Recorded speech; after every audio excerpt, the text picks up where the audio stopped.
भंजन तेरा नाम, दुख भंजन तेरा नाम जी, दुख भंजन तेरा नाम। तति वायु ना लागई, सतगुरु राखे तति वायु ना लागई, सतगुरु राखे सतगुरु राखे दुख भंजन तेरा नाम जी, दुख भंजन तेरा नाम, दुख भंजन तेरा नाम जी, दुख भंजन तेरा नाम। गुरु नारायण दाय गुरु, गुरु सच्चा सिरजनहार, गुरु नारायण दाय गुरु, गुरु सच्चा सिरजनहार, गुरु नारायण दाय गुरु, गुरु सच्चा सिरजनहार, सच्चा सिरजनहार जी, दुख भंजन तेरा नाम जी, दुख भंजन तेरा नाम, दुख भंजन तेरा नाम जी, दुख भंजन तेरा नाम। गुरु टूटे सब कीच पाया, जन नानक सद बलिहार, गुरु टूटे सब कीच पाया, जन नानक सद बलिहार, जन नानक सद बलिहार जी, दुख भंजन तेरा नाम जी, दुख भंजन तेरा नाम, दुख भंजन तेरा नाम जी, दुख भंजन तेरा नाम।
राजा ध्रुव के बारे में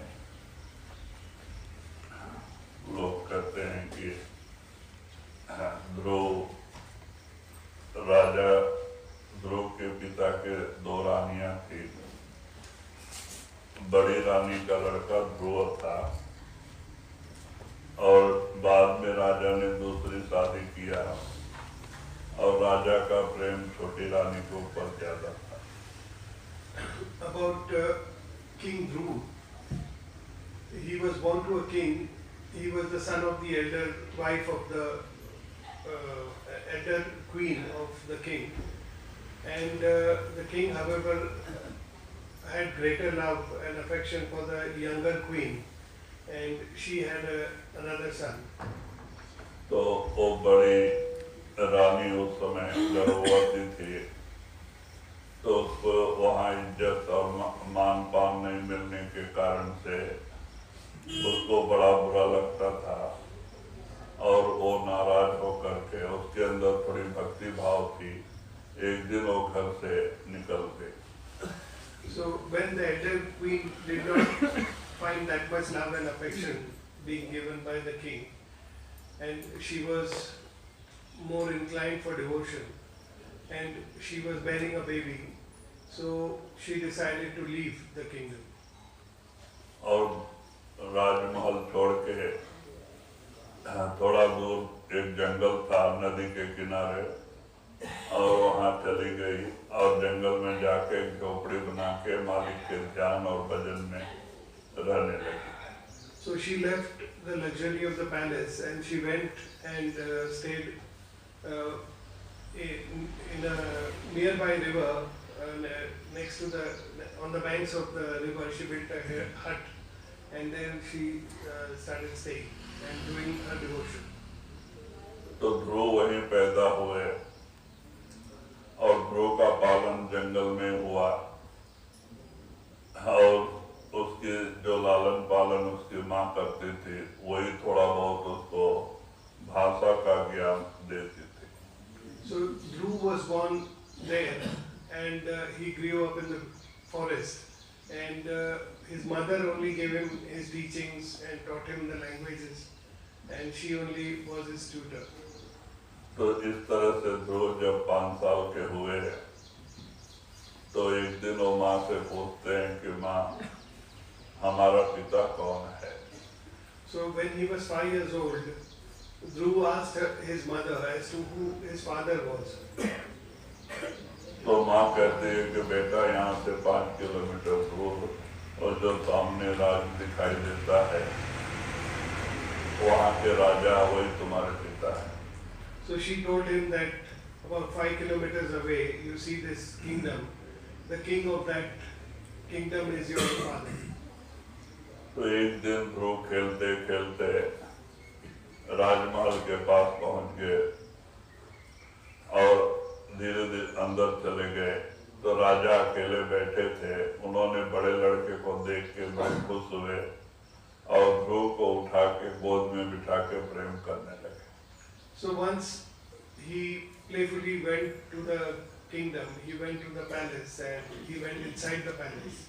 The king was sitting alone and he recognized Dhruv as his elder son, and then he lovingly picked Dhruv and he placed him on his lap. तो बस इतने में छोटी रानी आ गई, छोटी माँ आ गई। उसने देखा बड़ी रानी के लड़के को बिठा के प्रेम कर रहे हैं, क्या उनको गाली देने का है?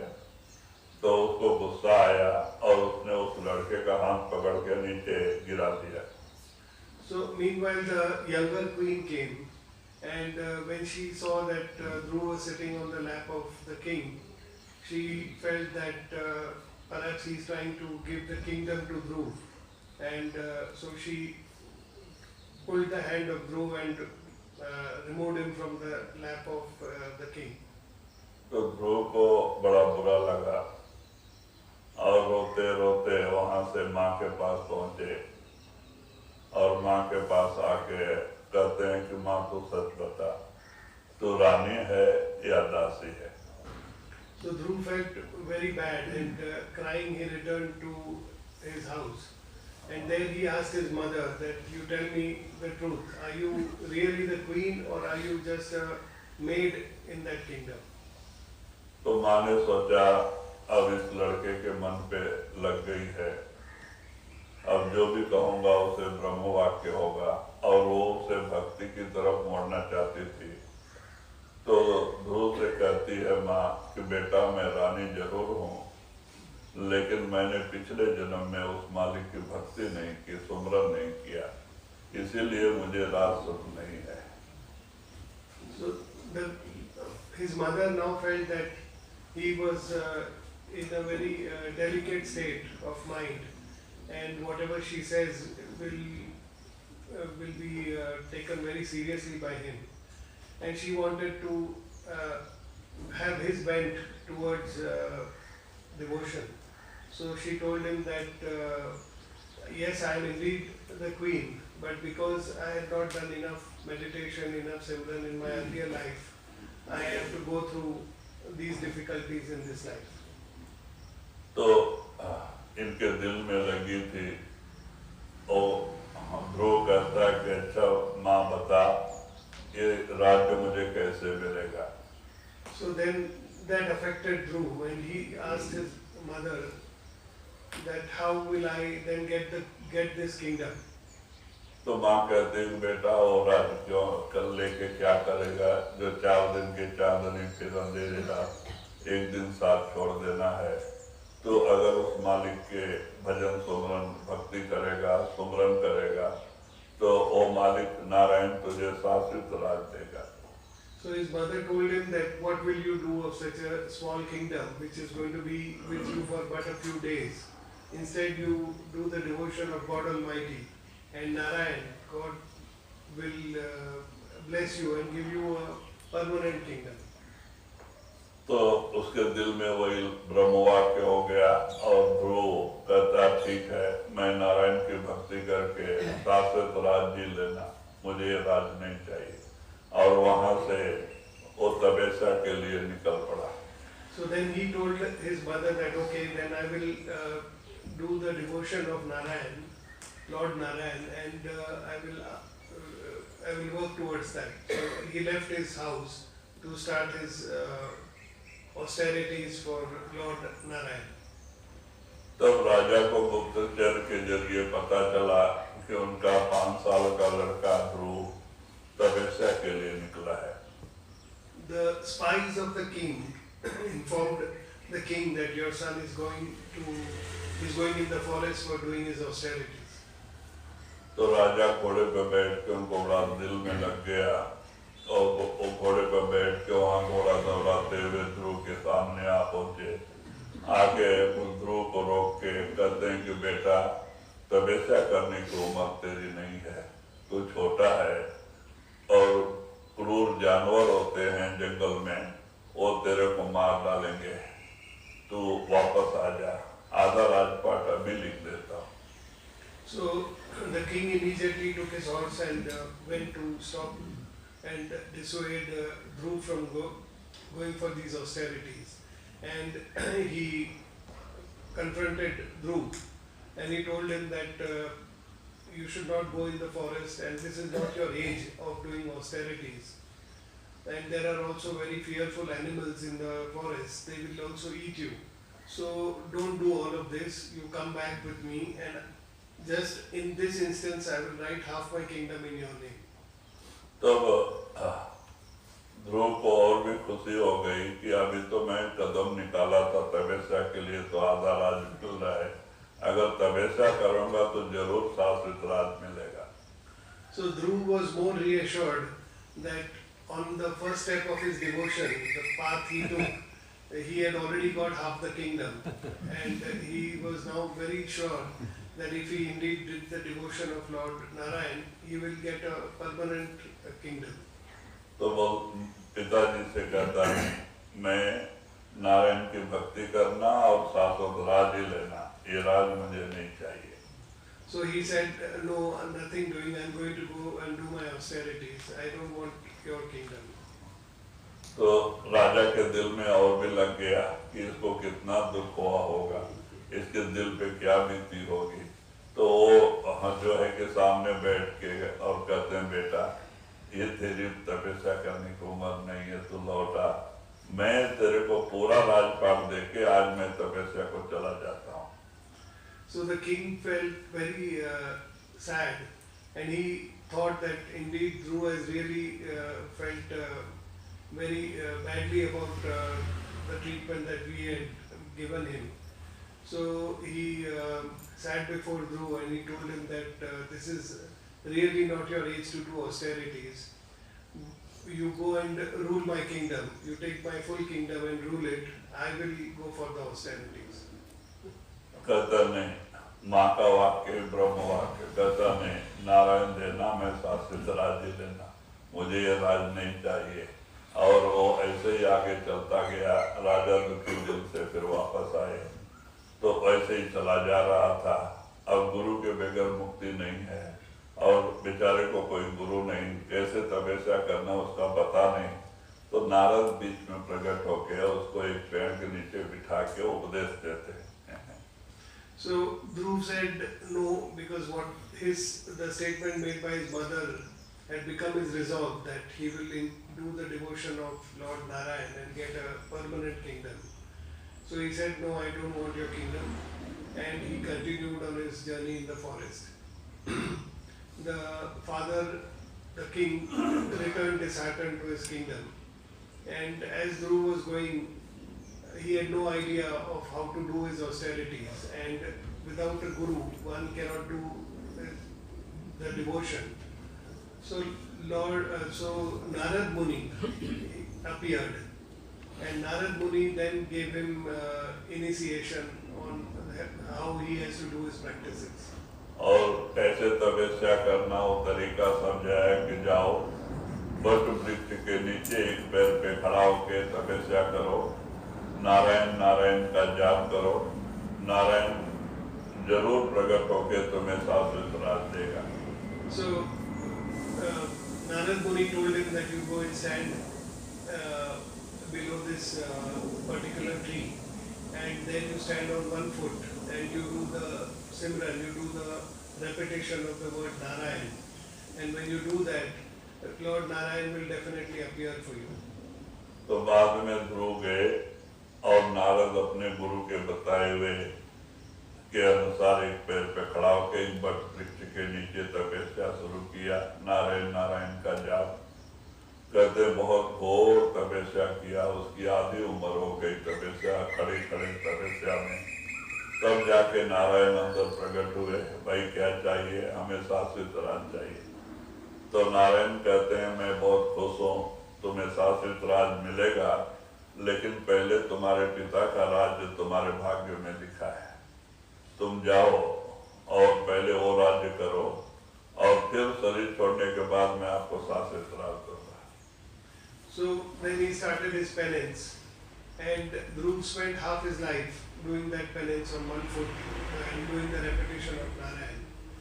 And eventually Narayan appeared, he manifested, and he asked him as to what he wanted as a boon for the penance. So Dhruv asked him for a permanent kingdom. Now Lord Narayan, he told him that I will definitely give you a permanent kingdom for your penance, but you are also destined to rule the kingdom of your father. So you do that, and at the end of your life I will give you this permanent kingdom. तो बाद में वहाँ से ध्रुव लौट के आते हैं, आधी उम्र हो जाती है। यहाँ पे उसकी छोटी माँ के यानी ध्रुव के छोटे भाई थे, छोटी माँ के 2 लड़के थे, और उनको देवता हरा के उनको बांध के लेके देवलोक में जाके बांध दिए थे। तो जब ध्रुव आते हैं और उनको पता चलता है कि हमारे दोनों भाई को देवता लोग पकड़ के ले गए हैं, वहाँ पे बांध के रखे हैं ऊपर, तो उनको बड़ा गुस्सा आया और उन्होंने अपना सेना लेके देवलोक पे चढ़ाई कर दिया। क्यों? तपस्या का पावर था, सबको लेके देवलोक में पहुंच गया और देवताओं को हरा के और वो जो विचित्र थे दोनों भाई, उनको वहां से छुड़ा के लेके आया।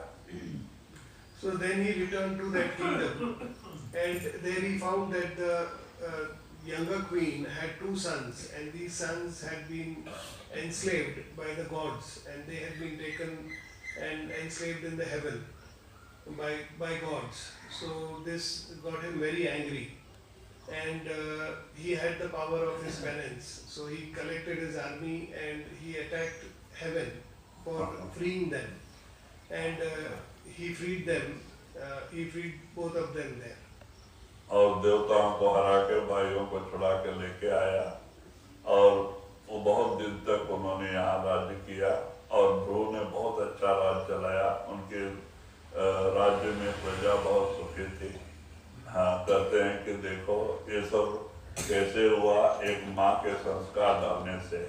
माँ ने ही वो संस्कार डाला और उन्होंने वो तपस्या, छोटी 5 साल की उम्र में तपस्या के लिए निकल गए। तो कहते हैं कि इस तरह का संस्कार होता है। So he thereafter freed them and they returned to the kingdom, and thereafter ruled that kingdom.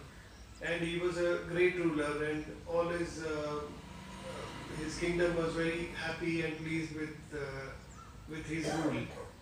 So all this was done because of the impressions given by his mother, and such is the importance of impressions that are given to young ones and that are cast upon us. इसलिए भक्ति श्रेष्ठ होती है।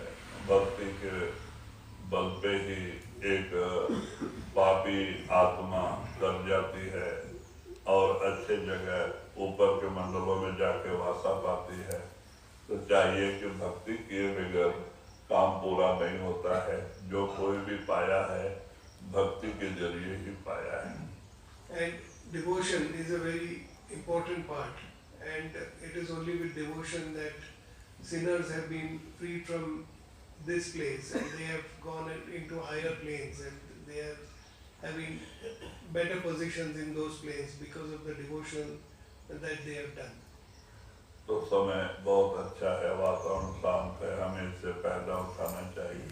हम आँख बंद करके सुमरन और ध्यान से जुड़ें। So the time is good, and let us make the most of this atmosphere, and let us close our eyes and get connected with Simran and